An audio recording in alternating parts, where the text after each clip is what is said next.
Hello, friends, and welcome back to Stories About Entitled People.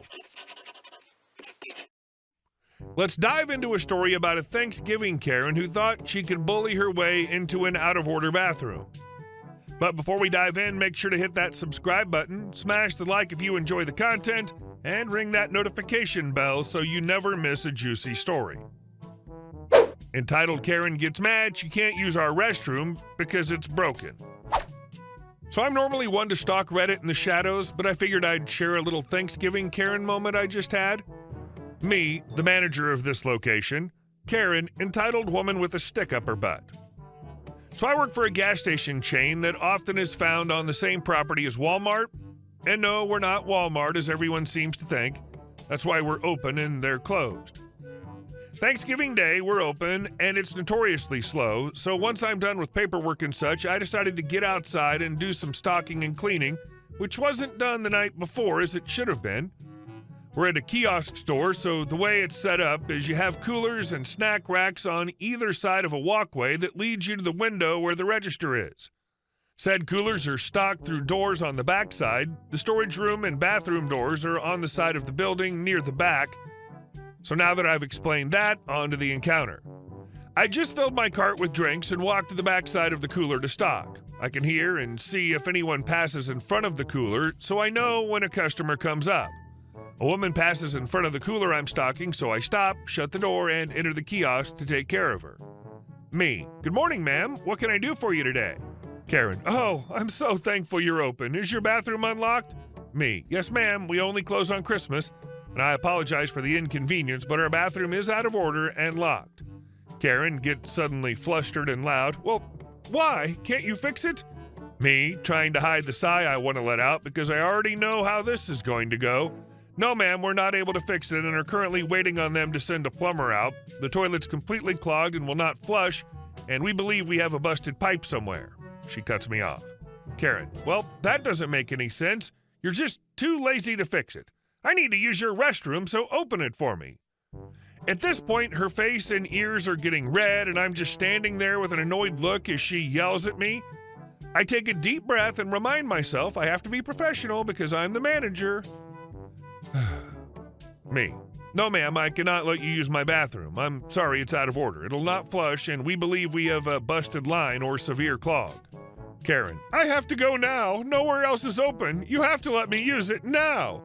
She's full-on screaming at me at this point. I kept going. Someone else would walk up, forcing her to give up and leave, but no such luck. Me. Ma'am, again, I'm sorry for your inconvenience, but the bathroom's out of order. At this point, I'm over it, and my frustration's starting to show. Karen. You can't talk to me that way. I'm a paying customer. Unlock your bathroom now and get the manager on the phone because they need to know about their rude, lazy employee who won't let me use the bathroom.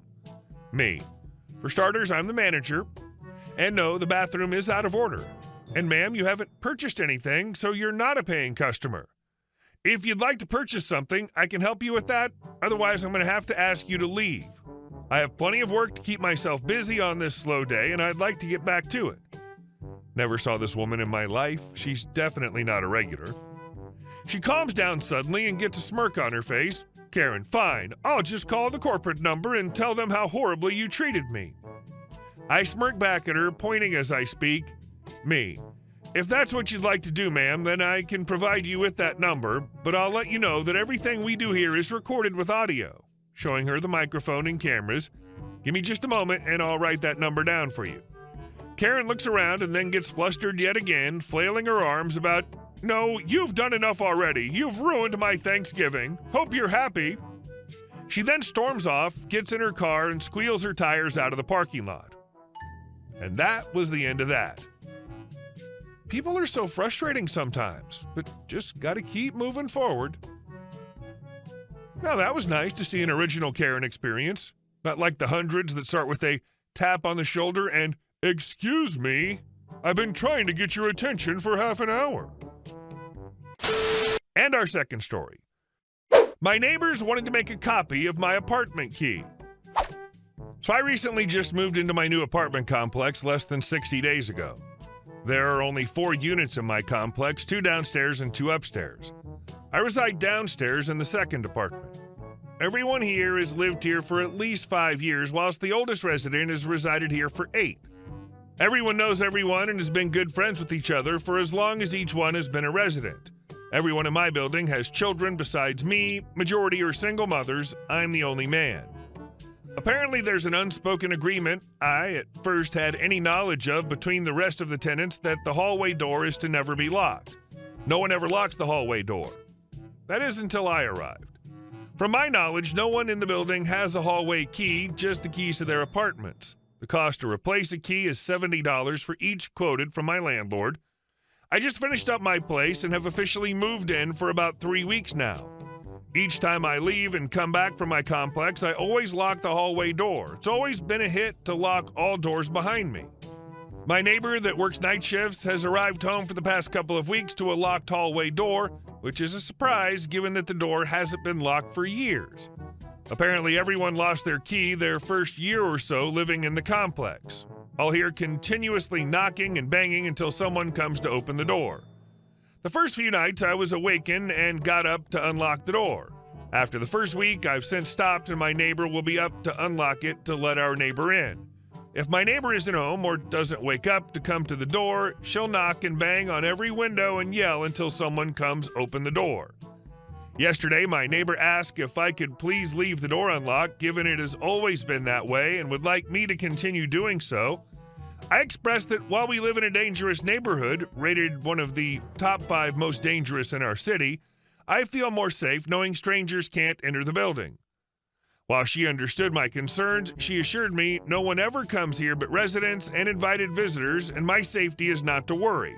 I had to beg to differ. She then asks, would I mind lending my hall key so she can make a copy and let others make their own copy from hers? I politely declined because I wasn't comfortable with that. She offered to pay me to make a copy myself, in which I also declined. For the past week, my neighbors has barely spoken to me. We usually tell each other good morning and chat a little, or just a hi and bye even, but not even that nowadays. My neighbor, whom volunteers at the food bank in our community, would come back with goodies and share with everyone in the complex. She since knocked on my door to deliver me a box as she usually would every Wednesday. I don't care for the food, but for the change in routine leads me to believe I may have upset the rest of the tenants. And I honestly don't want any bad blood. And our next story. I'm not sure if we've met before. About a year and a half ago, I went to a bar with some mutual friends. One woman brought her sister, who we'll call Meanie. Meanie seemed to instantly pick me out as her punching bag for the night, interrupting me, talking over me, rolling her eyes at things I said, trying to discredit any point I made, no matter how petty. Classic one-upper, too. I couldn't say anything without her scoffing and coming up with a better story. She relentlessly made fun of me for saying I don't like horror films and kept trying to get my friends to join in. Then even had some ugly words to call me when I went to the bathroom and asked my friends why they'd hang out with me. I didn't bite back because I'd heard Meanie was going through a tough time and probably just wanted someone to take it out on. My friends apologized after that night and said she wouldn't come around again. It was kind of whatever, but also kind of got under my skin. She called me a bee and a slut for nothing. Very, very attention-starved. So a few weeks ago, a year plus after that night, I run into Meanie and her sister at a party. The sister, forgetting about the original night, goes to introduce us when Meanie says we've met before. I very politely said, "No, I've never seen you before. Nice to meet you." And she seemed instantly put off. She insisted we'd met. No, I said, I don't remember you. She got visibly irritated and once again said that we'd met. I went on, "Sorry, I don't recognize. Can you describe the night you think we met?"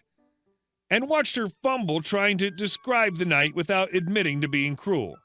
I cut her off and said, "Yeah, I still don't remember, but it's lovely to meet you. Have a great night." She seemed super pissy about it. I thought it was pretty petty and effective to not give her a drop of the attention/memory she so clearly sought. And our last story. Karen wants to make me leave my own party. 2 years ago, my wife and I decided to host a 4th of July pool party at our place. It was a hot day, and like any good backyard gathering, I was manning the grill, wearing shorts and a tank top. Now, a bit of context, I'm an Army vet and have some scars on my arms and legs from a close encounter with an IED. Most of the scars have been minimized through surgery, but there's one that runs from my shoulder to my elbow, pretty visible when I'm wearing a tank top. The party was in full swing, and one of the kids, probably curious, came up and asked me about the scar. I kept it simple and told him I got hurt. The kid nodded and then wandered off to his parents without making a big deal out of it. A few minutes later, as I was flipping burgers, Karen stormed over like a hurricane. "How dare you?" she started, pointing directly at my arm. "My son is traumatized because of you." I blinked, genuinely confused. "Excuse me?" "You told him you got hurt. Now he's terrified," she continued, her voice getting louder. I didn't go into details. I replied calmly. "I just said I got hurt. I didn't think it would scare him." "Well, it did, and you should be ashamed of yourself for showing off those," she gestured wildly at my arm, "those horrible scars. It's disgusting." By this time, my wife and Karen's husband had come over, drawn by the commotion. Karen's husband immediately sided with her, saying, "You shouldn't be showing those scars off like that. It's disturbing." My wife, trying to defuse the situation, said he's not trying to scare anyone. This is our home, and he's just trying to enjoy the party like everyone else. But Karen wasn't done. "You know what? You shouldn't be using the pool either. What if your scars scare the other kids? It's not fair to them." I couldn't believe what I was hearing. "You want me to stay out of my own pool because of my scars?" "Yes," she snapped. "It's bad enough you've traumatized my son, but now you're going to make all the kids afraid to swim, too? You should cover up, or better yet, just leave." "Leave?" I repeated, stunned. "This is my party. I'm not going anywhere."